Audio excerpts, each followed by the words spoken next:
মৰমৰ ছাত্ৰ ছাত্ৰীসকল আৰএছ টিউশ্যন চেণ্টাৰলৈ তোমালোকক স্বাগতম জনাইছোঁ। আজি তোমালোকৰ লগত লৈ আহিছোঁ নৱমমান শ্ৰেণীৰ যিখন দ্ৰুত পাঠ আছে বৈচিত্ৰ্যময় অসম, সেই পাঠটোত যিখিনি তোমালোকৰ এইখন চোৱা নৱম শ্ৰেণীৰ অসমীয়া বৈচিত্ৰ্যময় অসম এই কিতাপখনৰ যিকেইটা লেচন আছে নৱম শ্ৰেণীৰ ইয়াতে এখন কিতাপতে নৱম আৰু দশম শ্ৰেণীৰ কাৰণে ভাগ কৰি দিয়া আছে। গতিকে তোমালোকে চোৱা নৱম শ্ৰেণীত কেইটা পাঠ আছে, মুঠ কেইটা আছে, 13টা পাঠ আছে হয়নে। এই 13টা পাঠৰ ভিতৰত মই তোমালোকক এইবাৰ পৰীক্ষাত আহাকৈ হাফ ইয়াৰলিত আহাকৈ ইমান ধুনীয়াকৈ বাছি দিম, ইয়াৰ বাহিৰে তোমালোকে একোই চাব নালাগে। মুঠতে মই 3টা কুৱেশ্যন মোৰ ফালৰ পৰা তোমালোকক বনাই দিম। গতিকে ভিডিঅ'টো প্ৰথমৰ পৰা শেষলৈ স্কিপ নকৰিবা, প্ৰথমৰ পৰা শেষলৈ চাই যোৱা। চোৱা ইয়াৰ ভিতৰত ইম্পৰ্টেণ্ট হৈছে 1 নম্বৰটোত হৈছে আহোমসকল। যিকোনো 3টা জনগোষ্ঠীৰ বিষয়ে পঢ়িলেই তোমালোকে পৰীক্ষাত 10 নম্বৰৰ কাৰণে পুৰা লিখিব পাৰিবা। কাছাৰী জনগোষ্ঠীসকল আৰু কাৰ্বিসকল। গতিকে এই 3টা লেচন তোমালোকে ভালদৰে পঢ়িলে গোটেইখিনি যিখিনি 10 নম্বৰ আহিব এইখন কিতাপৰ পৰা, মেট্ৰিকতে হওক ক্লাছ 9তে হওক, তোমালোকে যদি এই কিতাপখন তোমালোকে বাদ দি থৈ যোৱা তেতিয়াহ'লে তোমালোকে লেটাৰ পোৱাত অসুবিধা হ'ব। গতিকে এই কিতাপখন যদি তোমালোকে ধুনীয়াকৈ পঢ়ি যোৱা তেতিয়াহ'লে ধুনীয়াকৈ একদম 10 নম্বৰ এইটো কিতাপৰ পৰা পাবাই। যিকোনো কুৱেশ্যন আহক তোমালোকে পাৰিবা, কাৰণ ইয়াত প্ৰায় একেখিনি কুৱেশ্যন আহি থকা দেখা যায়। চোৱা আহোমসকল, কাছাৰ জনগোষ্ঠীসকল আৰু কাৰ্বিসকল। ইয়াতে তোমালোকে যিকোনো 3টা জনগোষ্ঠীৰ বিষয়ে পঢ়িলেই হৈ গ'ল। চোৱা মই প্ৰথমতে তোমালোকক দেখাই দিছোঁ যে চোৱা শ্বৰ্ট কুৱেশ্যন কেইটামান বাছি দিছোঁ। চোৱা আহোমসকলে আদিতে কোন জাতিৰ লোক আছিল? এইটোত এনচাৰত লিখিবা যে আহোমসকল আদিতে টাই জাতিৰ লোক আছিল। চোৱা যিখিনি মই ইম্পৰ্টেণ্ট শ্বৰ্ট কুৱেশ্যন আহিবলগীয়া আছে সেইখিনিও মই ধুনীয়াকৈ বাছি দিম, আৰু মোৰ ফালৰ পৰা তোমালোকক 3টামান লং কুৱেশ্যন বাছি দিম। গতিকে তোমালোকে মুঠ যিখিনি এইটো ভিডিঅ'ত আছে সেইখিনি পঢ়ি গৈ পৰীক্ষা দি আহি মোক আকৌ কমেণ্ট কৰিব লাগিব। ভিডিঅ'টো যিজন ছাত্ৰ ছাত্ৰীয়ে চাইছা লগৰবিলাকক শ্বেয়াৰ কৰিবা, আৰু তোমালোকে কমেণ্ট ছেকশ্যনত কমেণ্ট কৰিবা, আৰু পৰীক্ষা দি আহি আকৌ মোক বিচাৰিব লাগিব তোমালোকে। সেইকাৰণে তোমালোকে এতিয়াই চেনেলটো ছাবস্ক্ৰাইব কৰি ৰাখা। চোৱা 2 নম্বৰ কুৱেশ্যনটো হৈছে আহোমসকলৰ আদি বাসস্থান ক'ত আছিল?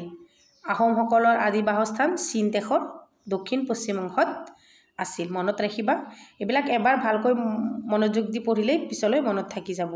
তাৰে পিছৰ প্ৰশ্নটো চোৱা আহোমসকলে কিমান বছৰ অসমত শাসন কৰিছিল? আহোমসকলে 600 বছৰ শাসন কৰিছিল। কিমান বছৰ? 600 বছৰ শাসন কৰিছিল। তাৰে পিছত চোৱা 4 নম্বৰটো আহোমসকলে আদি ভাষা কি আছিল? আহোমসকলৰ আদি ভাষা টাই বা শ্যান আছিল। মনত ৰাখিবা যে আহোমসকলৰ আদি ভাষা কি আছিল, মষ্ট ইম্পৰ্টেণ্ট কুৱেশ্যন। তাৰে পিছত চাবা আহোমসকলৰ কেইটামান উৎসৱৰ নাম। এইটো তুমি লং কুৱেশ্যনতো চাব লাগিব। এইটো আহোমসকলৰ কেইটামান উৎসৱ হৈছে মেডাম মেফিল, চাইফা, ৰিখন, জাচিংফা, লাইলুংখাম আদি। মনত ৰাখিবা। গতিকে এই উৎসৱসমূহৰ বিষয়ে তোমালোকে বহলাই অলপ লিখিবা। কিতাপখনত ধুনীয়াকৈ দিয়া আছে, গতিকে কিতাপখন তোমালোকে মাজৰ পৰা চিন্তি লৈ উৎসৱ পাৰ্বণৰ বিষয়ে 2টামান উৎসৱ পাৰ্বণৰ বিষয়ে ধুনীয়াকৈ চাই গ'লে হৈ গ'ল। তাৰে পিছৰ প্ৰশ্নটো চাবা কছাৰী জনগোষ্ঠী হয়নে, আগতো পঢ়িছিলোঁ আমি আহোমসকল। কছাৰী জনগোষ্ঠী ইয়াতো আমাৰ শ্বৰ্ট কুৱেশ্যন আছে যে নৃতত্ত্ববিদসকলে বৰাক উপত্যকাক কি বুলি অভিহিত কৰিছিল? মনত ৰাখিবা যে নৃতত্ত্ববিদসকলে বৰাক উপত্যকাক নৃতত্ত্ব বাগিচা বুলি অভিহিত কৰিছিল। তাৰে পিছত 2 নম্বৰটোত কি দিছে চোৱা বৰাক উপত্যকাত বাস কৰা বিভিন্ন জনগোষ্ঠী কি কি? ইয়াতে লিখিবা যে বৰাক উপত্যকাত বাস কৰা বিভিন্ন জনগোষ্ঠীসমূহ হ'ল বংগীয়া সমাজ, মণিপুৰী বিষ্ণুপ্ৰয়া, ভোজপুৰী, অসমীয়া, ৰাজবংশী, ৰাজস্থানী, বৰ্মন, ৰংমাই, নাগা, মাৰ, কাৰ্বি, ৰিয়াং, খাচীয়া, ভেইকেই, কুকি, পৈতে, মিজো, চিমতে, গাংতে, চাকমা, চিৰু, চৰৈ আৰু নেপালী। গতিকে তোমালোকে এইবিলাক যিকোনো ইমানখিনি লিখিব নাহে, যিকোনো 2টা বা 3টা লিখিব আহিব। গতিকে তোমালোকে ইয়াৰ পৰা ধুনীয়াকৈ মনত ৰাখিবা যে বৰাক উপত্যকাত বাস কৰা যিকোনো 2টা গোষ্ঠীৰ নাম লিখা। তেতিয়া তোমালোকে লিখিব লাগিব বংগোপীয়, ইয়াৰ পৰা যিকোনো 2টা লিখিলেই হৈ গ'ল।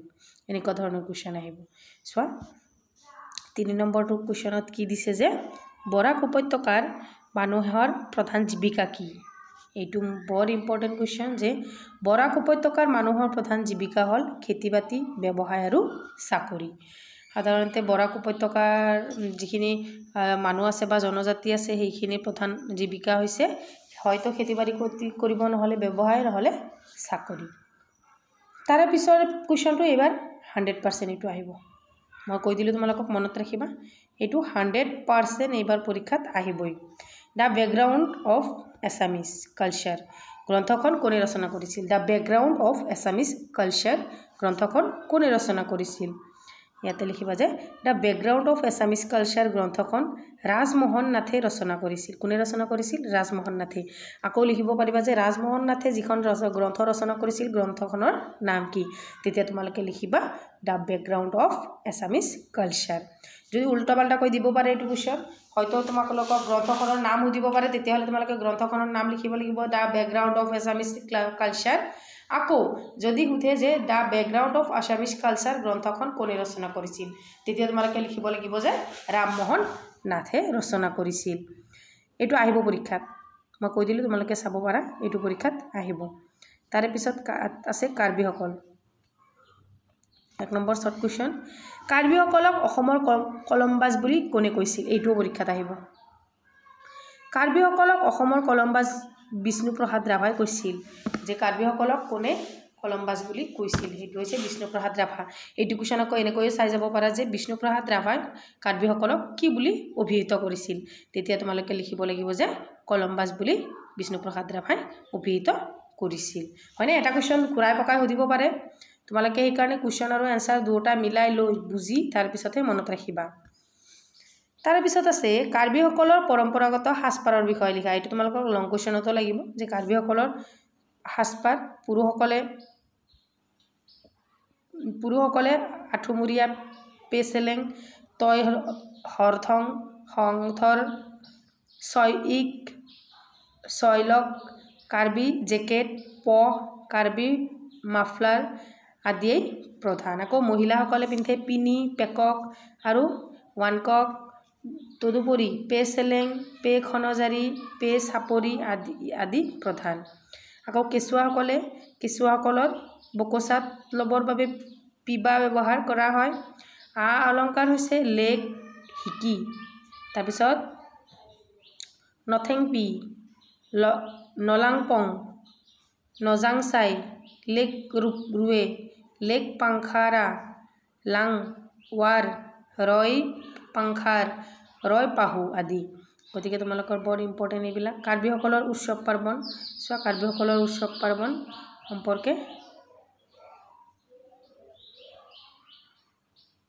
গতিকে চোৱা ইয়াতে মই সেইটো লং কুৱেশ্যন দিম কাৰণে সেইটো আনসাৰ দিয়া নাই চোৱা মই মোৰ ফালৰ পৰা এইখিনি কুৱেশ্যন তোমালোকক বনাই দিছোঁ মোষ্ট ইম্পৰ্টেণ্ট এইখিনি পৰীক্ষাত আহিবই ইয়াৰ পৰা তোমালোকে মনত ৰাখিবা ইয়াৰ পৰা পৰীক্ষা তোমালোকক দিবই গতিকে তোমালোকে এই তিনিটা কুৱেশ্যন কেতিয়াও নপৰাকৈ পৰীক্ষা দিবলৈ নাযাবা চোৱা প্ৰথমটো কুৱেশ্যনত কি দিছে যে বৈচিত্ৰ্যময় অসম পাঠৰ অন্তৰ্গত যিকোনো দুটা জনগোষ্ঠীৰ সাজপাৰৰ বিষয়ে লিখা ইয়াতে অলপ আগত চাই আহিলোঁ হয়নে ইয়াতে চোৱা এইটো যে কাৰ্বিসকলৰ পৰম্পৰাগত সাজপাৰ পুৰুষে কি পৰিধান কৰে আকৌ মহিলাই কি পৰিধান কৰে এইখিনি লিখিলেই হৈ যাব আকৌ কেঁচুৱাসকলৰ কাৰণে এইখিনি পঢ়িলেই হ'ব আকৌ চোৱা 2 নম্বৰটোত কি দিছোঁ দুটা জনগোষ্ঠীৰ উৎসৱ পাৰ্বণৰ বিষয়ে লিখা গতিকে কাৰ্বিসকলৰ উৎসৱ পাৰ্বণৰ বিষয়ে লিখিবা নহ'লে আহোমসকলৰ উৎসৱ পাৰ্বণৰ বিষয়ে লিখিবা নহ'লে কছাৰীসকলৰ মুঠতে যিখিনি মই তিনিটা লেসন আলোচনা কৰিছোঁ পাঠৰ ভিতৰত দিয়া আছে ধুনীয়াকৈ সেইখিনি লিখিবা 3 নম্বৰটোত দিয়া আছে যিকোনো দুটা জনগোষ্ঠীৰ এজনকৈ ব্যক্তিৰ বিষয় চমুকৈ লিখা ইয়াতে চোৱা তোমালোকে লাচিত বৰফুকন লিখিব পাৰিবা পদ্মনাথ গোহাঁই বৰুৱা লিখিব পাৰিবা যিকোনো তিনিজন তাতে চোৱা প্ৰতিটো লেসনতে কি দিয়া আছে আমাক তোমালোকে লক্ষ্য কৰিলে চাব পাৰা প্ৰতিটো লেসনৰ শেষতে আমাক চমু টকা দিয়া আছে মহান ব্যক্তিৰ নাম গতিকে সেই মহান ব্যক্তি তিনিটা লেসনৰ পৰা যিকোনো দুটা তুমি বাছি লৈ লিখিলেই হ'ল বুজি পাইছা মুঠতে এই তিনিটা কুৱেশ্যন তোমালোকে চাই যাবা গতিকে আজিৰ ভিডিওটো ইমানতে সামৰিছোঁ যদি ভিডিওটো ভাল পাইছা তেনেহলে চেনেলটো সাবস্ক্ৰাইব কৰিবা আৰু কমেন্ট সেকশনত ধুনীয়া এটা কমেন্ট কৰিবলৈ নাপাহৰিবা থ্যাংক ইউ ফৰ ওয়াচ